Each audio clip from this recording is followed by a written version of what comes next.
Hello guys, അസ്സലാമു അലൈക്കും. നമ്മുടെ ഗാർഡൻ ആണെങ്കിൽ ഫുള്ള് കാട് പിടിച്ച് കിടക്കുകയാണ്. നമ്മളൊന്നും തിരിഞ്ഞേ നോക്കുന്നില്ല.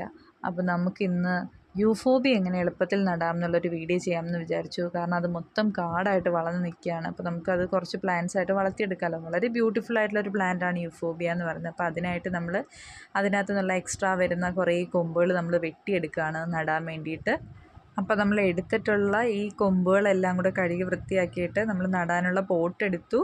പോട്ടിലെ ഡ്രെയിനേജ് കറക്റ്റ് ആവാൻ വേണ്ടിയിട്ട് നമ്മൾ കുറച്ച് ബ്രിക്സിൻ്റെ കട്ട എടുത്തിട്ടു. അതിന് ശേഷം നമ്മൾ കയ്യിലുള്ള ജൈവാണു വളവും നമ്മുടെ പോട്ടിംഗ് മിക്സുമായിട്ട് മിക്സ് ചെയ്തു. അത് കഴിഞ്ഞതിന് ശേഷം പോട്ടിൽ നമ്മൾ ആ മിക്സ് ഇട്ട് നമ്മൾ ഫില്ല് ചെയ്തു. അത് കഴിഞ്ഞതിന് ശേഷം നമ്മുടെ റൂട്ട്സൊക്കെ എളുപ്പത്തിൽ കട്ടിങ്സിൽ വളരാൻ വേണ്ടിയിട്ട് നമ്മുടെ റൂട്ടെക്സ് എന്ന് പറഞ്ഞ പൊടി നമ്മുടെ കയ്യിലുണ്ട്. അത് വെള്ളമായിട്ട് മിക്സ് ചെയ്ത് അതിൻ്റെ അഗ്രഭാഗം മൊത്തം നമ്മൾ നന്നായിട്ട് ഡിപ്പ് ചെയ്തതിന് ശേഷം നമ്മൾ ചെടി നട്ട് വയ്ക്കുകയാണ് ചെയ്യുന്നത്.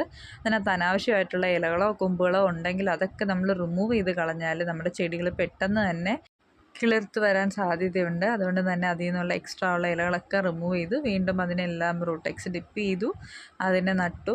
ഇത്രയും വളരെ സിമ്പിളായിട്ടൊരു പ്രൊസീജിയറാണ്. നമുക്ക് വളരെ എളുപ്പത്തിൽ തന്നെ പ്ലാന്റ് ചെയ്തെടുക്കാൻ പറ്റിയൊരു പ്ലാന്റാണ് യൂഫോബിയ. അതേപോലെ തന്നെ വളരെ ഭംഗിയുള്ള ഫ്ലവേഴ്സുള്ള പ്ലാന്റാണ്. അപ്പോൾ എല്ലാവരും ട്രൈ ചെയ്യുക. നമ്മുടെ വീഡിയോ ഇഷ്ടപ്പെട്ടെങ്കിൽ എല്ലാവരും സബ്സ്ക്രൈബ് ചെയ്യുക. Thanks for watching. See you in the next video.